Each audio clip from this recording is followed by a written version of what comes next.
Hello, welcome friends. Welcome to another edition of Horn of Africa TV Conversations. With me, as always, is my good friend and comrade, Professor Mohamed Hassan. How are you today, Mohamed? I'm okay, Comrade Elias. Belgium is very cold now. We have the last 2 days a lot of snow, but I'm okay. Wish we could send you some sun from California here. I wish. I miss it. The light is okay. There is a lot of light, but very cold. Is the lockdown easing up a little bit or still strict lockdown? Still lockdown. Okay. So there is somehow the lockdown blues, as they say, yeah? Indeed. As you see my hair, I couldn't put the hairdresser. It is locked. So we will wait. Maybe by the end of this month, they will try to open the barber shops and restaurants. Yes. We hope. Let's hope for the best. Well, it's another week, and as promised, we have come back to carry out our regular conversations. Today, I would like us to start off with the strange, bizarre statement issued by the U.S. Embassy in Asmara. What do you make of it? It was issued on its Facebook page on February 4th. Today is Wednesday, February 10th, so about 6 days ago, a week ago almost. Have you seen it? What do you make of it? I have seen it. First of all, you could say I was surprised at the level of the understanding of the Eritrean of the American embassy in Asmara, and I don't understand how is the chargé d'affaires as understanding Eritrea and understanding the region. Before you publish such kind of flagrant statement, he could have consulted with Eritrean authorities. If he have any kind of concern, because he's accusing Eritrea in two cases, which he doesn't have any facts on the ground. One, he's telling that it is to the Eritreans and the international community that the Eritrean troops are involved in the war in Tigray. Why? In fact, it demands that Eritrea withdraw from Tigray. Yes. Is Tigray an independent country? Are we aware that it has become a sovereign country? No, it is not. It is, first of all, is an intervention on the Ethiopian internal affair. Secondly, it is his statement. He is accredited to Eritrea. Is he have the knowledge that Eritrean troops have invaded Ethiopia while Ethiopia have never claimed that? I think it is a mockery of diplomacy, a bit childish, I could say. It doesn't help the embassy and the embassy staff to work with their counterpart. They are accredited to Eritrea with Eritrean administration. I consider it is a provocation. It's a provocation of the lowest, the cheapest type. It also breaks the Vienna Convention. Yes. The American embassy in Eritrea and the chargé d'affaires, he's living in another world, or he wants to confuse things, or he satisfies his so-called the new Obama interventionist group within the White House or State Department. We have to look on this statement very seriously. In the sense is It is an arrogant, Eurocentrist understanding of diplomacy. He doesn't know that the world have changed, and he doesn't know also deeply that it is the Horn of Africa have changed. So I feel very ashamed for the American embassy in Asmara to release such kind of trash propaganda documents. I'm sure they will be summoned in Eritrea, and they have to do a lot of explanation. This shows the level of understanding of the region, the level of understanding of Eritrea, and so on. And the previous colleague of him, the woman, now she became an ambassador of United States in Uganda. Slowly what she has built, he just shattered it on the ground. Mm-hmm. If I would, if I was responsible leader or responsible State Department man, I could have dismissed this there because he's not helping neither for the U.S. The foreign relation with the region, nor also I think he's in service of very small clique, and time will explain. Time will. Secondly, is he's not. Is he ruling Ethiopia? Ethiopia is a sovereign nation. He is intervening in the internal affair of Ethiopia. Did Ethiopia complain to him that there is a Eritrean intervention in Ethiopia? Is there any statement from Ethiopian government claiming that Eritrean troops had invaded Ethiopia? This is very strange indeed. In fact, we in our Horn of Africa TV editorial today, we had highlighted these contradictions upon contradictions within this very brief statement. Another thing was that the statement accused Eritrean forces of committing atrocities, all kinds of abuses that they claimed in that statement. They have credible reports. And then in the second sentence, it says, we call on independent investigations to verify this. So if you have not conducted independent investigations, how can you then make the charge, make the accusation? Why not wait for independent investigations first, verify, and then let the chips fall where they may? Don't you think so? Yes, because these individuals, first of all, they have no respect and understanding for African nations. This Eurocentric and arrogant attitude which were inculcated, they don't know that the world have changed seriously and the Horn of Africa have changed seriously. If this man is really concerned about this issue, and their staff, they are concerned. In fact, I blame the Shagidi affair, and I accuse him as he is responsible for this statement. He have easily phoned his counterpart, the ambassador of United States to Addis Ababa. Recently appointed. Yes, recently appointed. She could have briefed him, and he could have wrote her and explained his concern that it is whether he's hearing rumors or not, and he could have jointly that it is, he could come for whatever statement he could have consulted her.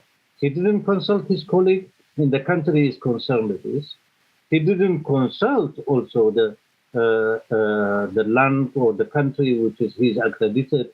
He could have went to the Ministry of Foreign Affairs, met the minister himself. He could have stayed on the table asking that this is credible information I have.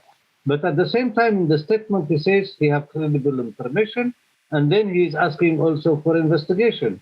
So you could see it's a propaganda, just accusation, and it is the cheapest level. Maybe he thought that it is like 2009, that the U.S. administration, when they faked a report of their own and their fantasies that Eritrean troops and Eritrea is sending weapons to the Al-Shabaab. Invaded Somalia, which is later on and became is a lie and so on, and they have put in sanctions on the utterly bogus charges fabricated. Indeed, and they make Eritrea to be quarantined and so on, and they couldn't. Of course, the purpose was to weaken Eritrea, but this resolution of the American embassy, it shows that it is the anger they have, and they personalized it to the extent that it is the steadfastness of Eritrean people and Eritrean government, and finally the ethno-fascist regime, which they have supported for a very long time, it collapsed in front of them like ice cream and melted down. Mm-hmm. And then they hoped that it is these gangs, when they ran away to Tigray, and then they will mobilize, because they were told that they were very strong, they have a strong army, and so on, they have weaponry and this, they could fight 3 wars, and so on and so on. So their fantasy, which I call it Alice in Wonderland, the fantasy they have entertained, finally they have attacked the Ethiopian troops, which is stationed for 22 years there, killed and maimed and so on. And finally, the Ethiopian army have defeated them in 2 weeks' time, and they disappeared. And some of the leadership, they were liquidated and decimated by Ethiopian troops. All this, they couldn't digest it. So it is a problem of an hangover they have. And it is a hangover of drunkenness. They had continued 27 years with the ethno-fascist regime, and they couldn't swallow the reality. We, the people of Horn of Africa, we should not be frightened. Whatever they do is that the major factor which they used to play on the ground is that factor have disappeared. And there is no way they can regroup them and arm them and create a problem to the region. So in fact, they are shooting on the air, and it is good that they are exposing themselves. This will be a lesson to the people of the Horn of Africa in order to see the level of these people and these individuals in the so-called big embassies are sheltered there with a swimming pool and a golf field and so on. These are just charlatan, primitive, Middle Ages individuals who doesn't understand the game of the modern diplomacy. This is what I could say. And it is a shame. Imperialistic hubris, maybe? Indeed, because this imperialist, Eurocentric, their view and their vision toward the Africans is that they want to humiliate Africans and so on. That time is over. It's colonialism, direct colonialism is gone. Neo-colonialism, it didn't succeed in Eritrea, and now it's have left Ethiopia itself. Their agent is dead totally, and he is not. In fact, the person who wrote that document, he must be from the Middle Ages, and he doesn't know what's happening in the world today. This is the way I see it. But what we have to do, this supporter of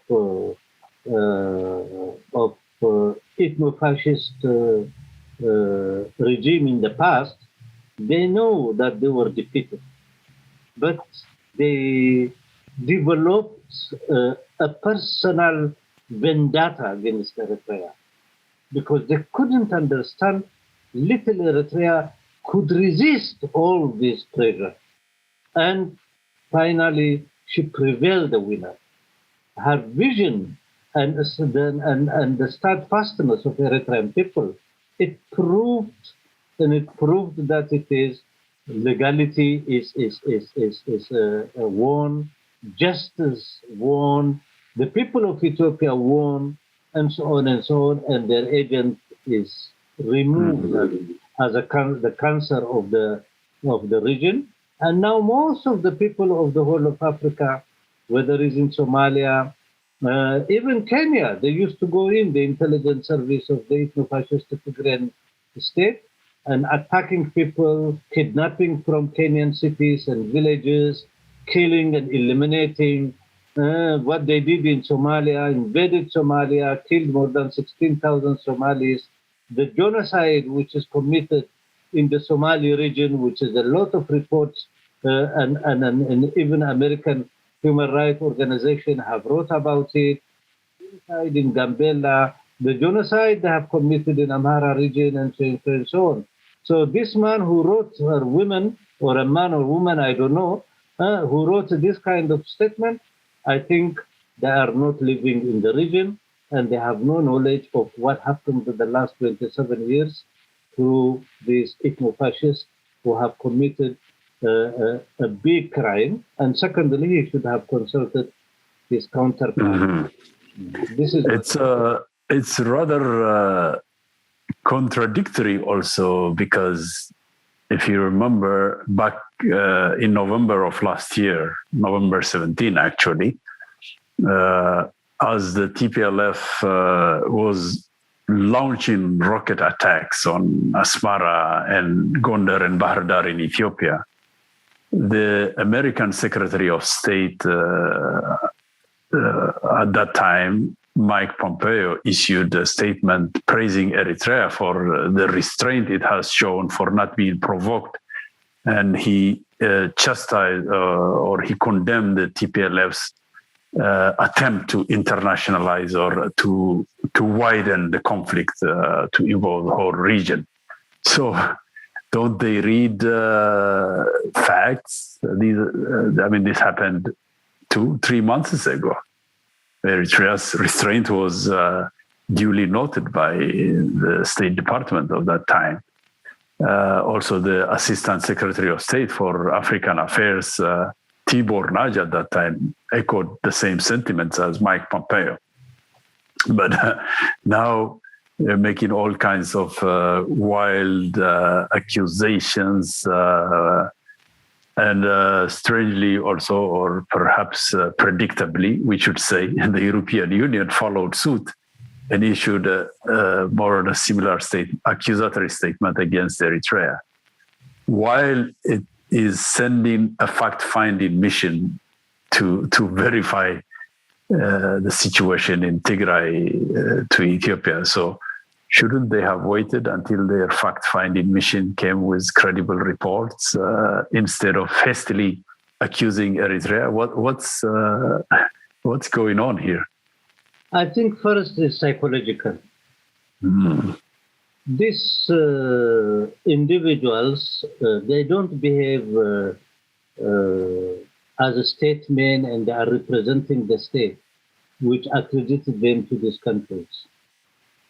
They really believed that they have the Bible and the Quran of the world. And they hoped and they worked very hard that it is. Their major concept was, from Clinton to Obama, was a regime change in Eritrea, what they call rollback. Everything, all the character of intimidation and infiltration, everything, the technique they used to use everywhere, whether it is in Eritrea, Cuba, and all other countries, they used that. But they didn't succeed to put Eritrea down. Eritrea, a small country with a small population, but it proved it is stronger than them. The population remained in solidarity with their own government.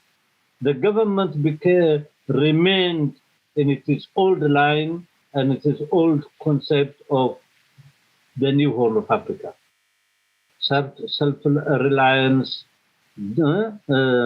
don't kneel down against all orders, they call it, the Eritrean way. This frustrated them, and this frustration brought more anger. It became more personal.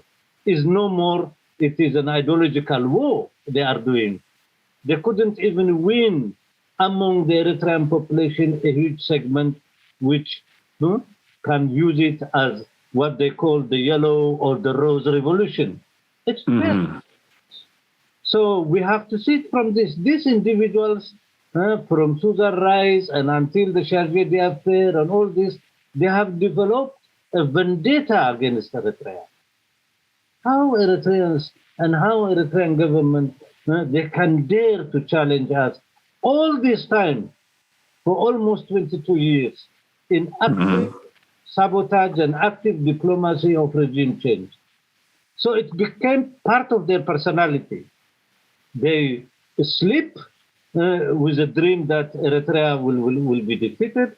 They sleep and the hate they have also accumulated through their own propaganda against Comrade President Isaias Afwerki.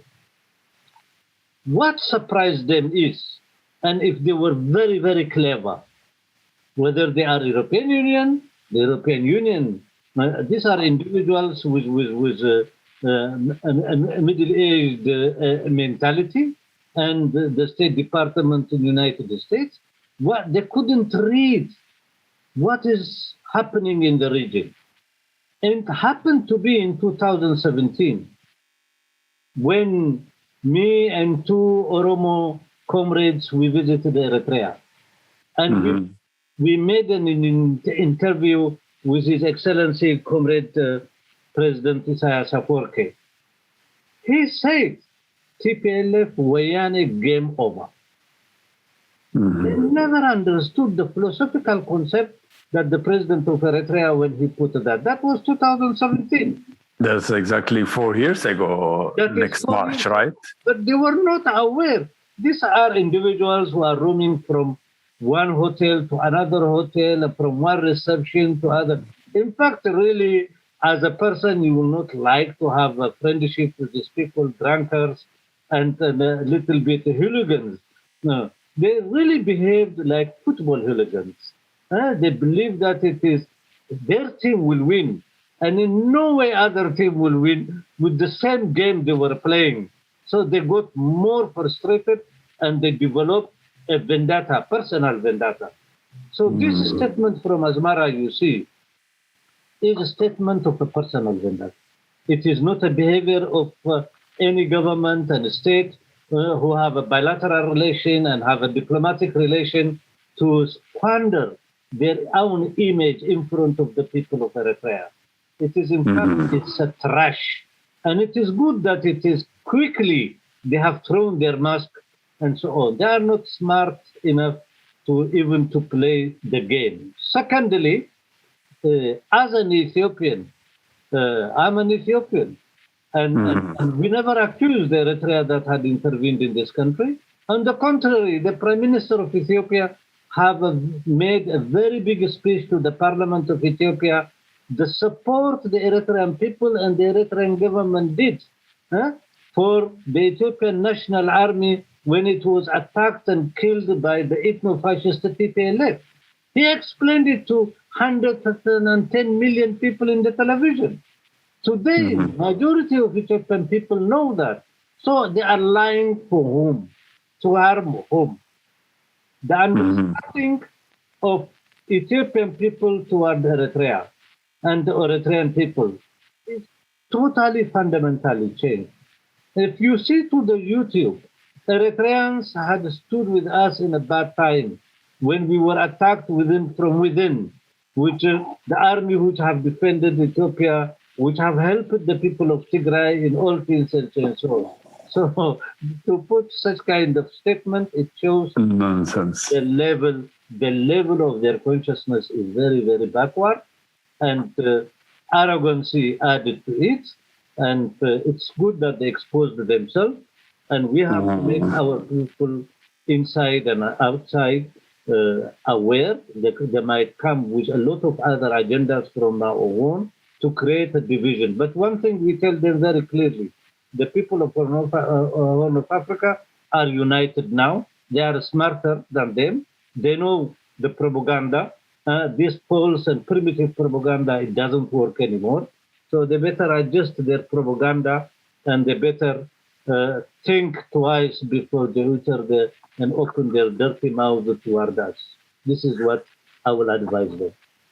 Yeah. Also, in this regard, the office of the Ethiopian Attorney General had come out with an extensive dossier. They gave a press briefing of that last week.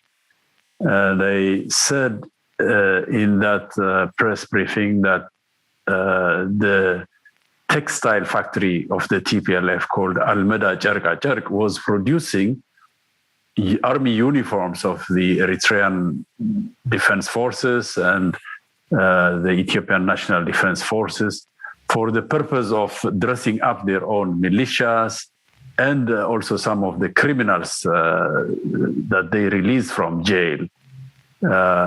This is not reflected in the Western media. They barely talk about this.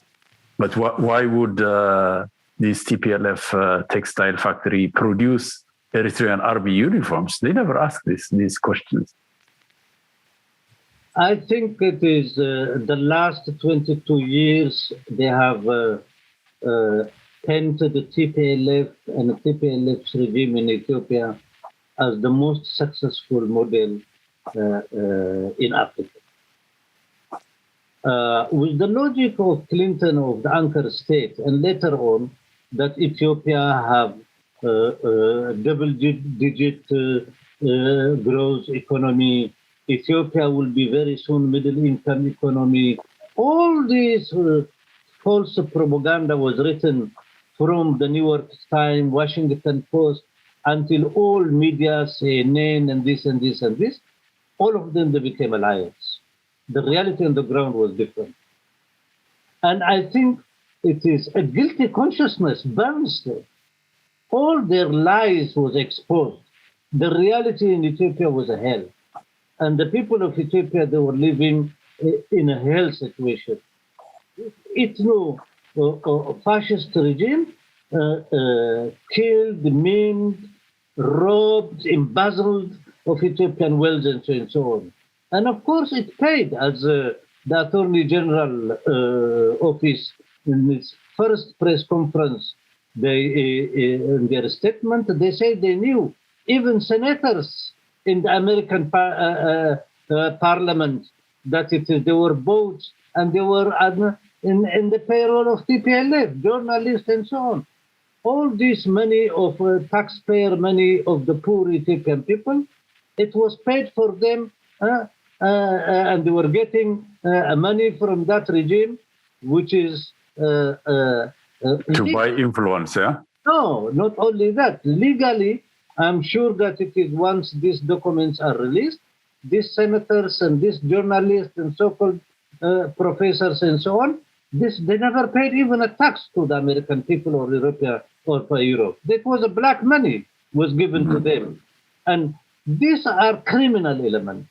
And this criminal element, they want to continue their business to get a free money out of tax and so on, where they can keep money and pay. But this is the game they have done always. They can. There is the case also. Recently, there was a report in a European media outlet that highlighted the case of the Greek ambassador Alex Rondos, who was for almost 10 years the European Union's ambassador at large on Horn of Africa matters. Now he's been a lobbyist in Brussels, furiously lobbying for the TPLF defunct regime. What can you make of this?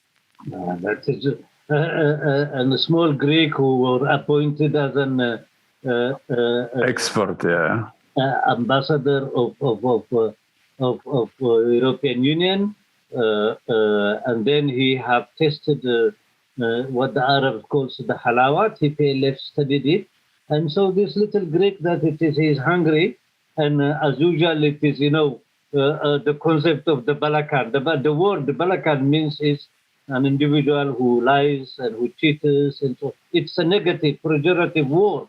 So it proved that what the Eurocentric Europeans, Germans, and British, and so on, look at them before, and they even gave them a name, the Balkan mentality.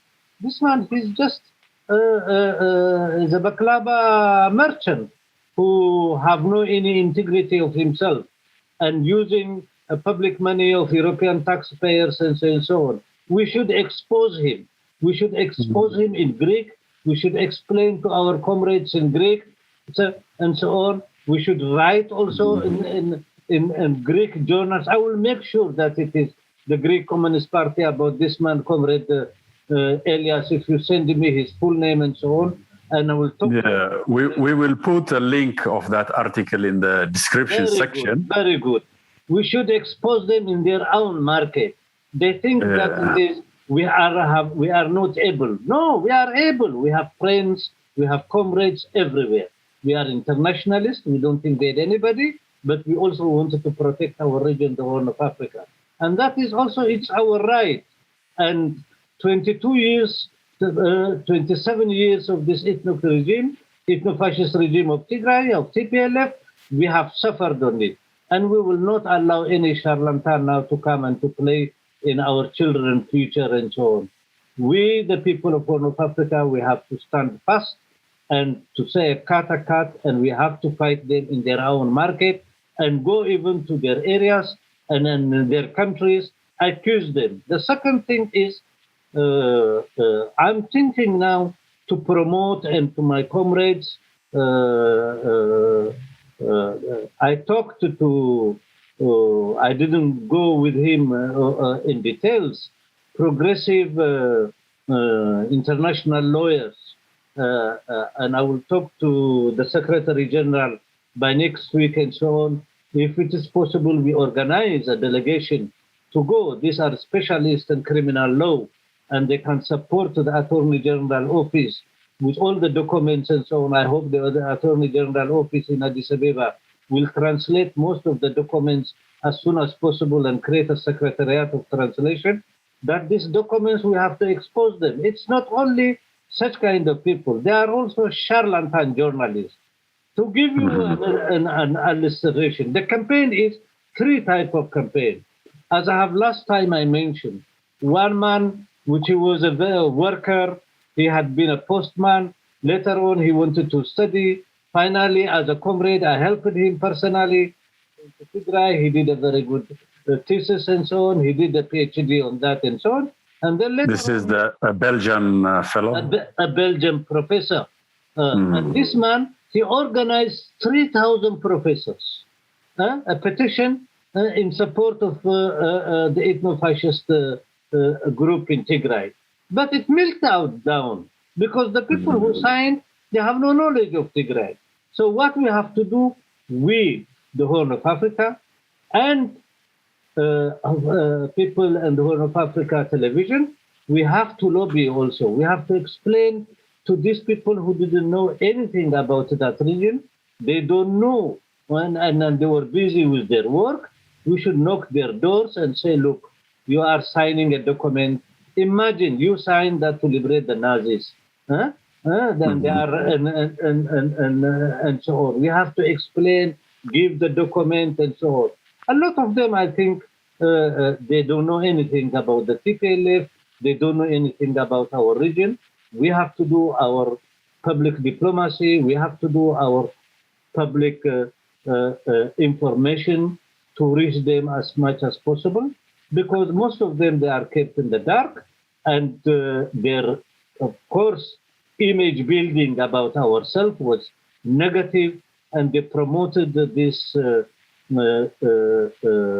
fascist organization which have led Ethiopia.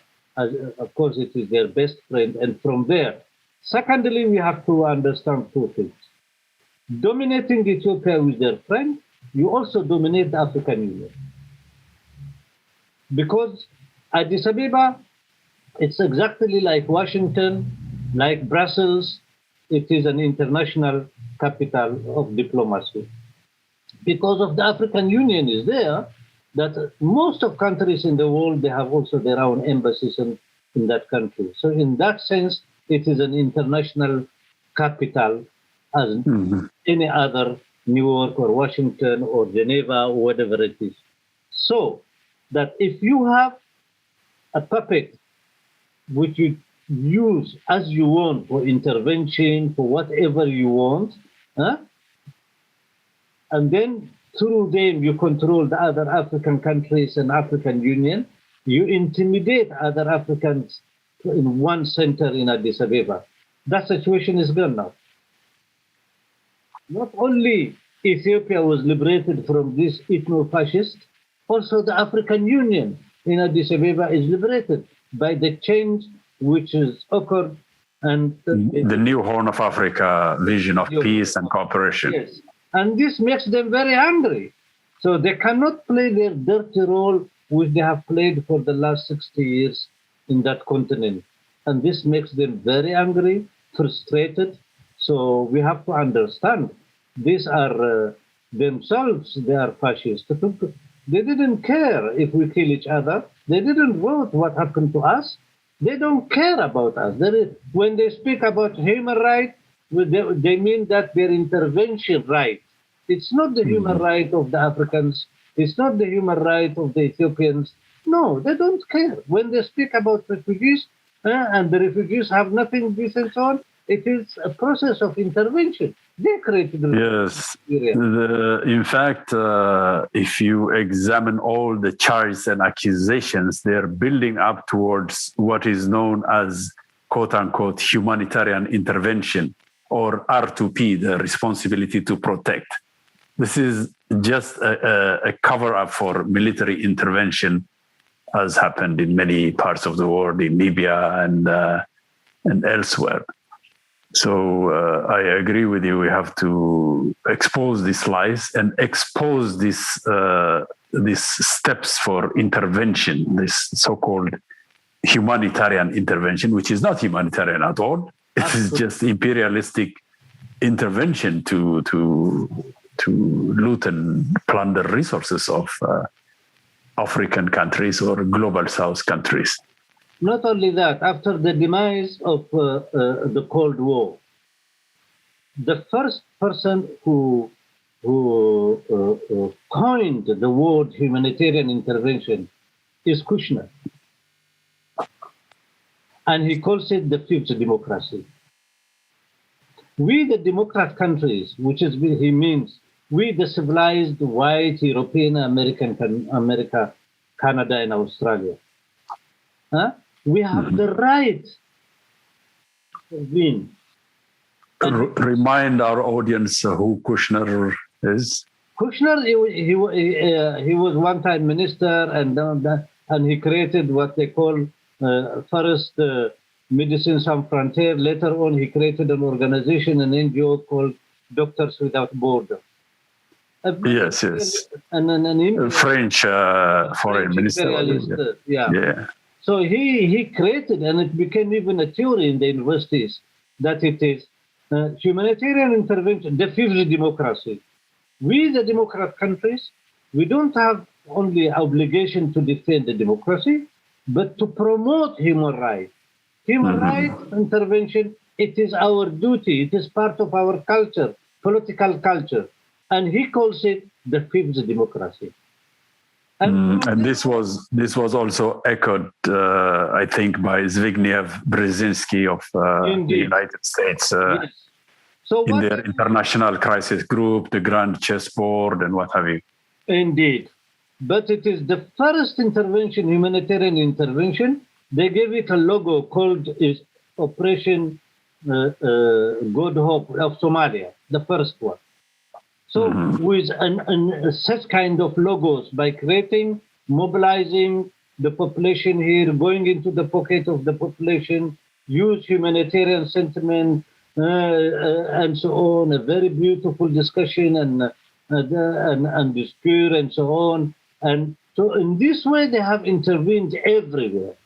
But now understood that the humanitarian... Well, the invasion of Iraq in 2003 was to bring freedom and democracy to the people of Iraq, right? Indeed. This is a humanitarian intervention.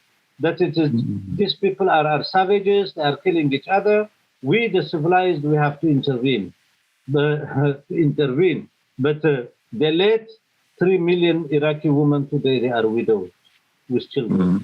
They destroyed a vibrant society totally, and they brought them into the Middle Ages. This is the same what they did in Syria. The same what they did in Libya, and so on and so on. One disaster after the other, massive slaughter, millions die. Indeed. Bombing of depleted uranium bombs, for example, has health consequences that last for generations, brings cancers on all kinds of genetic deformities and what have you. I mean, it's abominable, but the term itself, humanitarian intervention, it sounds nice, right? I mean, humanitarian, we're intervening because to restore human rights, democracy, freedom. It's a very sinister and very dangerous than the overt military intervention and war of previous eras. Indeed, in the beginning, after the Berlin Conference and the colonization of Africa and so on, the first fifth column or the first hand of imperialism were the missionaries, whether it is Catholic missionaries or Protestant missionaries and so on. And they call it exporting civilization. There is that famous quote from Jomo Kenyatta in his book, you remember, Facing Mass Kenya, where he says, when the white man first came to Africa, you had the Bible in your hand and we had the land.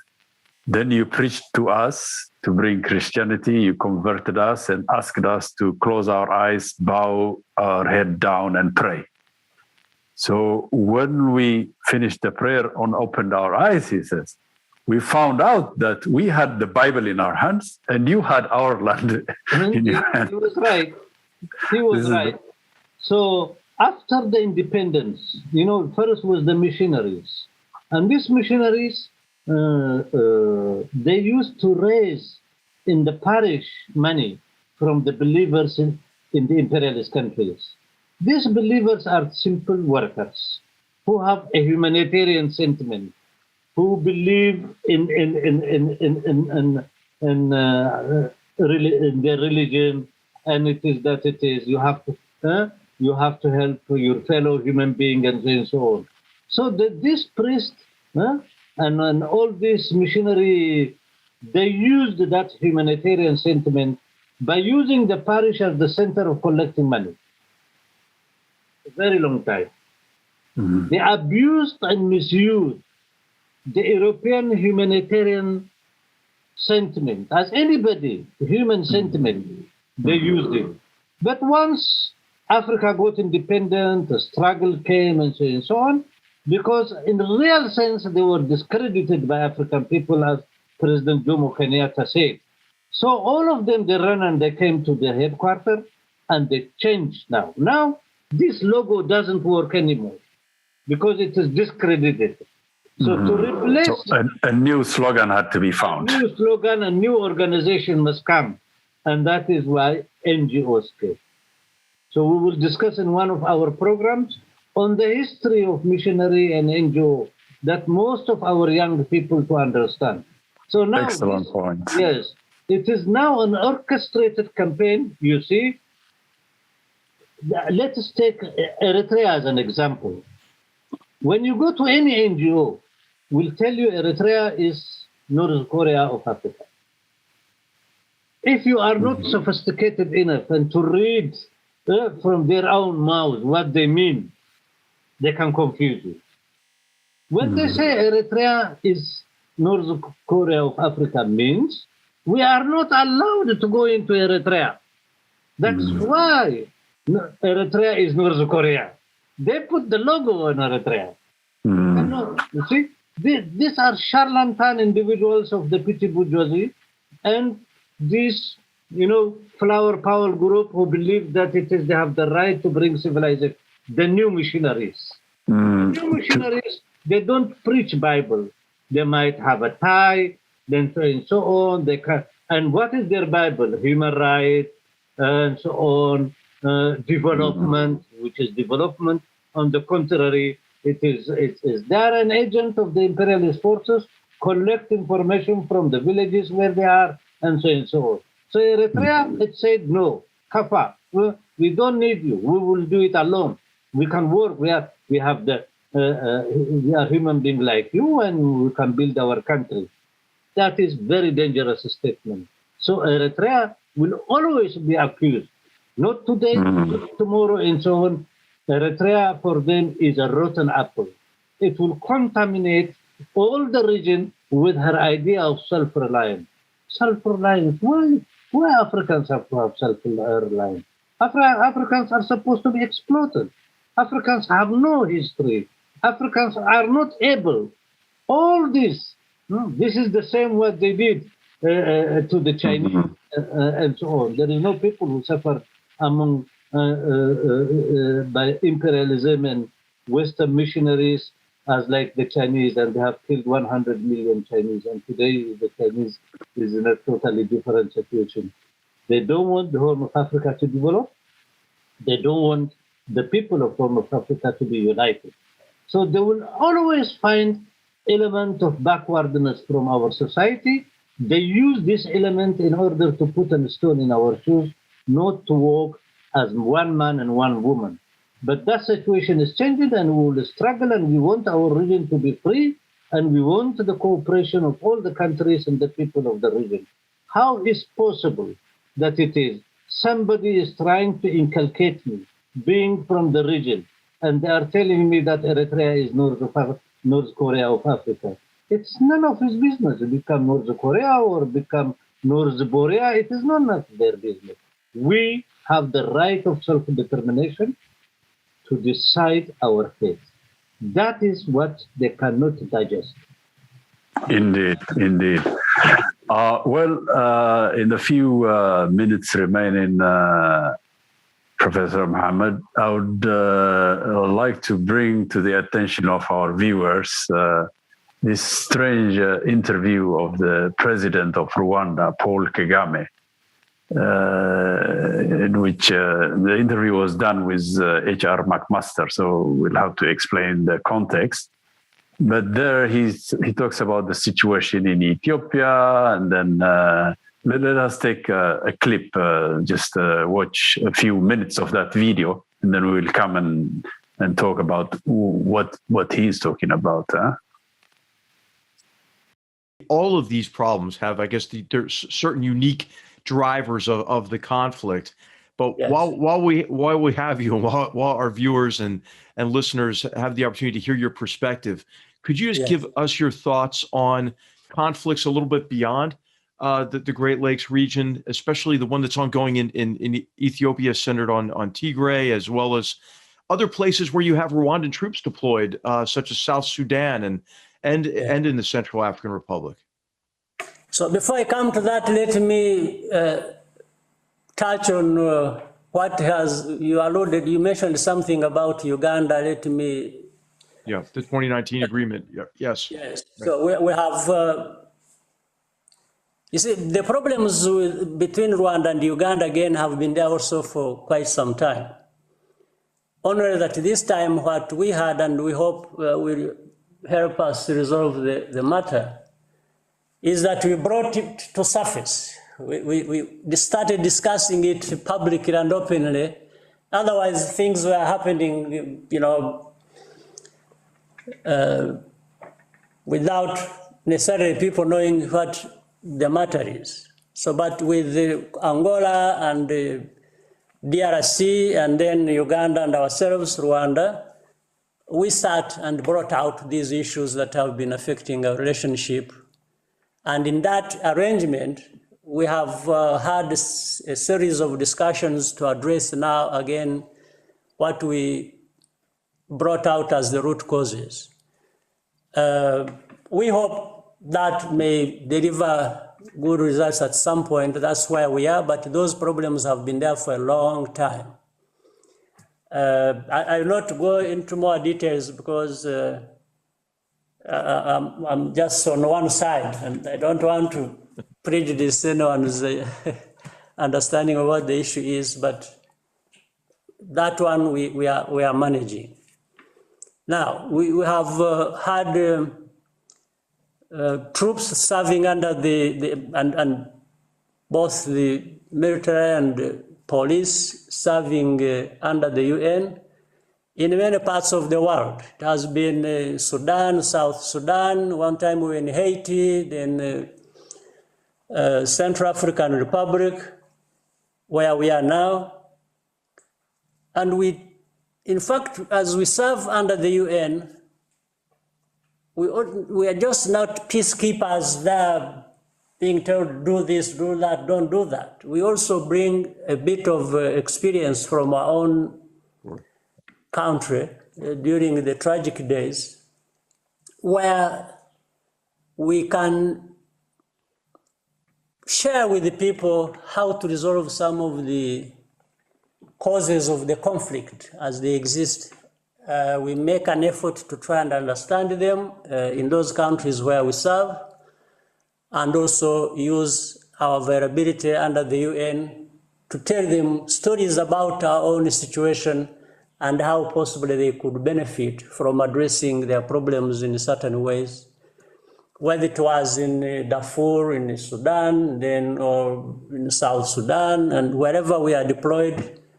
We work with the communities, with the citizens, and even the governments. Through the UN, we tell the UN, if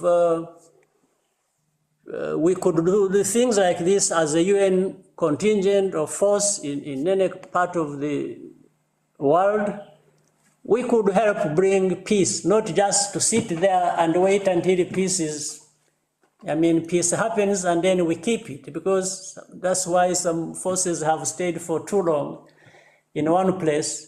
They are waiting to keep peace that never actually happens. So can we contribute to actually making peace happen?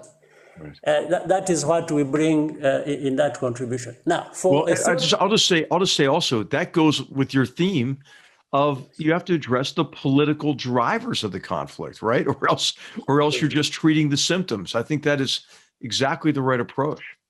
Absolutely, we do that. Then for Ethiopian situation, I haven't known of AU or UN or individual countries trying to help in dealing with the matter. It is still just within the country itself of Ethiopia. But of course, it is a very serious situation. It is worrying to everyone who gets to know and hear from what is happening there. It's absolutely worrying. So at some point, there have to be steps to try and address that issue. And if it could start from within the country itself, so much the better. But I think the toll is just getting too high as we see it. In fact, the other problem is that it has been cut off from the rest of the world. Right. People don't even know much about what is happening there in reality, other than the misery and things we see when people have crossed the borders and run into Sudan, or a few people who have been working there with the difficulty saying what they have seen and heard. It's absolutely worrying, and I hope the United States new administration or the UN or others should be thinking of what we can do together with Africa. Africa needs to be engaged primarily, but it's not as easy to say Africa is going to do this with this, and it's very difficult. But something needs to happen to prevent that, because by the time maybe 1 year or 2 or 3 elapse, we shall find that the toll has been extremely high. I agree. I mean, you have to address these situations early, or as you know, they always get worse and larger in scale. Okay, so you have seen this strange interview of Paul Kagame. What do you make of it? Who is the interviewer, by the way? HR McMaster. General McMaster, I should say. A general who was once appointed by Trump administration, but he was also removed. He himself, he says that can you imagine a general for security advice of United States appointed by the president? He forged it and lied to the president on the number of American troops in Syria. That's why the president discovered, removed him from the post. In fact, he should have put him in also in trial. This man, he is from the group neo-interventionist. He disagreed with the idea of President Trump when he says that he will remove and reduce American troops in 4 places, in 3 places first. The 4th I will explain. This neo-liberal internationalist of robbers, they panicked. They didn't like that. He wanted to reduce American troops from Afghanistan. They didn't like. They have to make a lot of maneuver. So this will weaken American strategy, will weaken our friends, whatever they have said. But Trump continued. Then after a while, he continued also his negotiation with the Taliban in Qatari capital, Doha, bringing Taliban with Afghan government. There were elements in the United States and elements of the Pentagon generals in Afghanistan and so on. They didn't appreciate that because they were looting American taxpayers' money, and some of them probably they are involved in the drug business, which always American army since Vietnam. Opium, that's right. Opium and so on. So heroin. They didn't appreciate that. But they couldn't do anything. Trump continued. Trump, he might have his own other weakness, but at least on this he was consequent and he was correct. He said, no intervention, America first. The second is on Syria. He said, we'll remove out. They didn't want, because it's the American troops that are stationed in northern Syria, where a huge number of oil was present. And in fact, they were looting Syrian natural resources, oil. Mm-hmm. They wanted to continue. This also disappointed him. Third, he wants to remove and reduce the American presence, military presence in Iraq. American military presence means, in a concrete sense, it's not in the way what they are talking about and the doctrine they wanted to explain to us. American military bases and so on, by itself a parasite economy of officers and generals who can get a lot of money. For that, I am asking anybody from the Horn of Africa should read the book of the late Professor Chalmers Johnson, Blowback. He explains the Blowback trilogy. In fact, there are 3 books. Yes.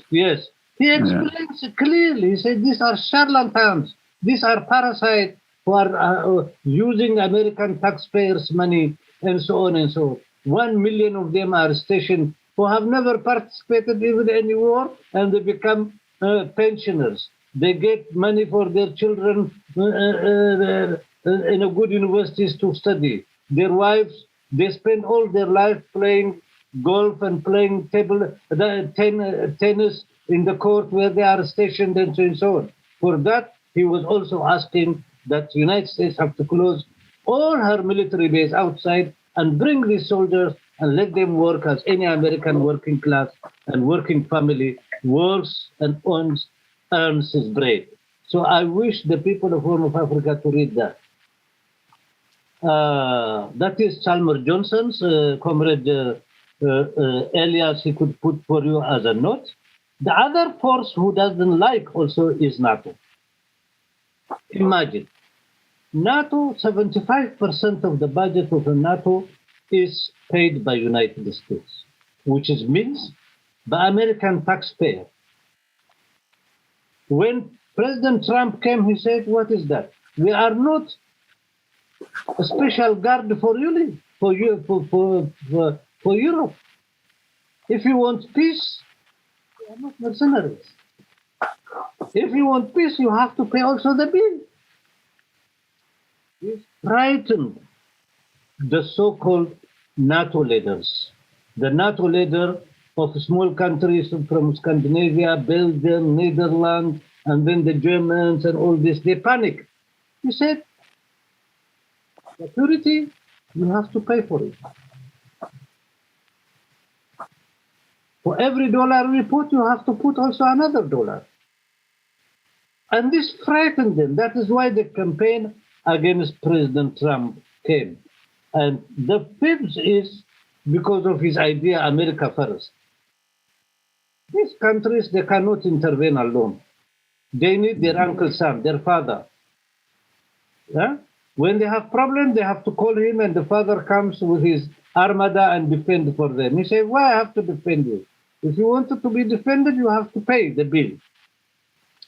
And now all these elements, after this election and Biden came to become president of the United States, they are trying to infiltrate and so on because President Biden is old and so on, so we can play that game of the new liberal internationalism and so on. And they are testing the ground in Eritrea. This flagrant position of the American embassy to publish, they are testing the water, how far they can go. But I'm telling you, they are playing with fire. The other is the President Kagame. I was saddened when I heard, and I listened to the interview he made with this general. There is an uproar currently in Twitter. Many Eritreans are blasting him for making such irresponsible statement. I was saddened in a sense that I didn't expect from President Kagame for several reasons. President Kagame, when he was a child, in 1959, he and a lot of thousands of Tutsi Rwandese, they were chased away from their country by ethno-fascist leader Kayibanda. So he tested, as a child, the ideology of ethno-fascism, removed from his own country, and came to Uganda and lived as a refugee first, but refugee camp. They suffered, these refugees. At the end, they complained. They wrote petitions to the UNHCR and so on. After Kayibanda was overthrown in 1969, Habyarimana came as the president of Rwanda and so on, including President Kagame and a lot of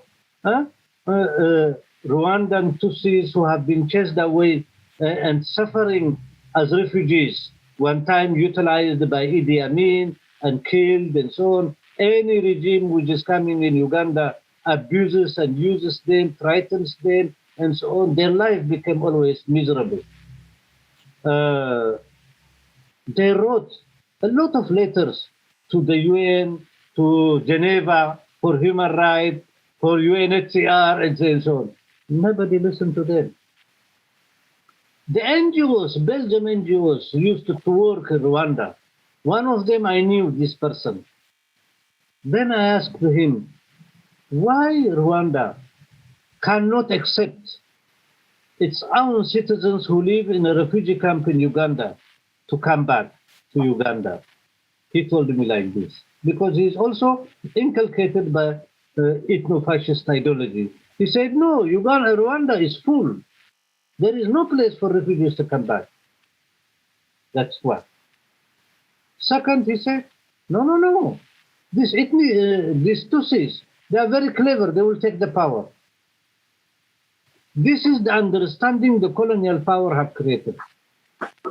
Finally, they make organization, the vote, and so on took, and 1 million people had happened a genocide. It's a shame on President Kagame. President Kagame, he was the first when he came to Addis, and Prime Minister Abiy, Dr. Abiy, when he became Prime Minister.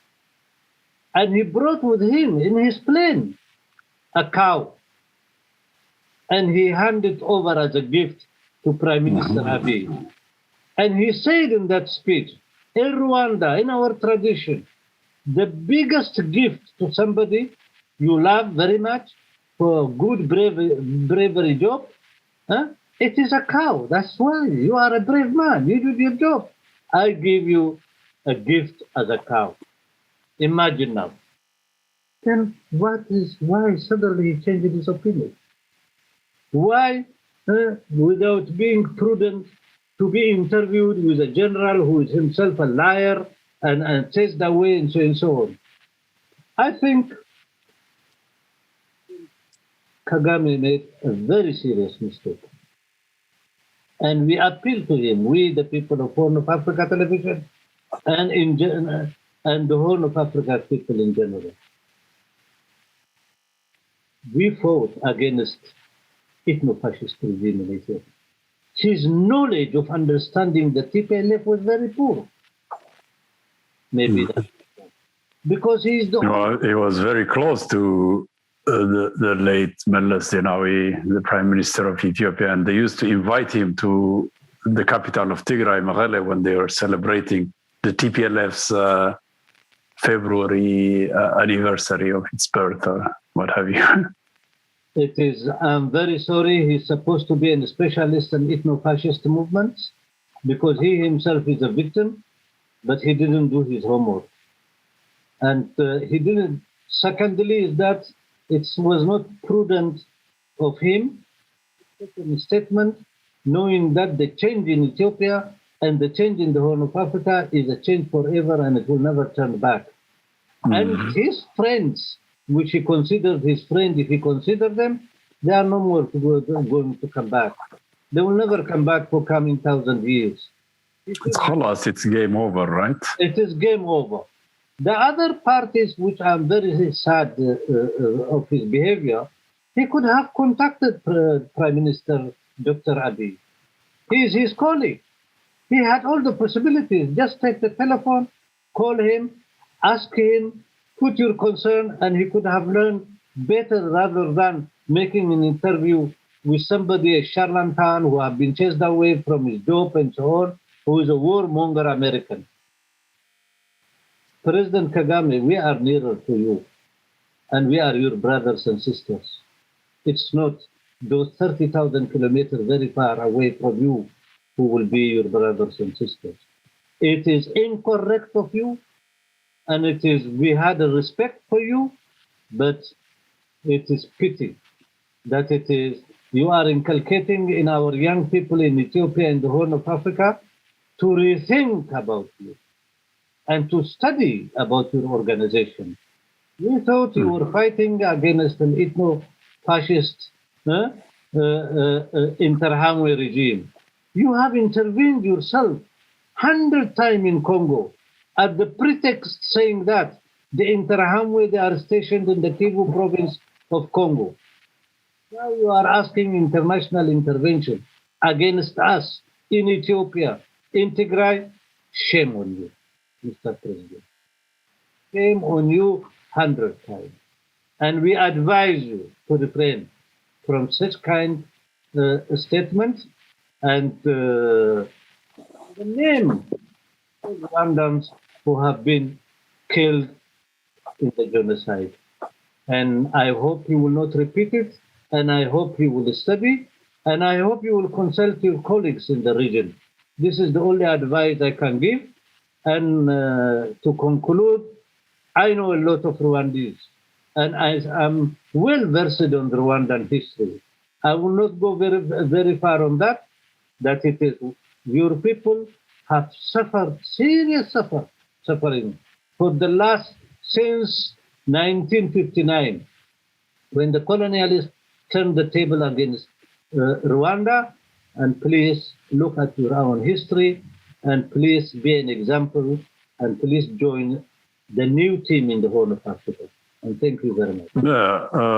Let us hope indeed that your wise words of counsel will reach the ears of the Rwandese President Paul Kagame, and he retreats from these, shall we say, irresponsible statements inviting humanitarian intervention and meddling in the internal affairs of Ethiopia. That many have been trying before to meddle at the behest of Western powers, interventionist powers, whose interest is not the same as our interest, the interests of African people. So we have come to the conclusion of the show. I thank you very much, as always, for your insight and analysis.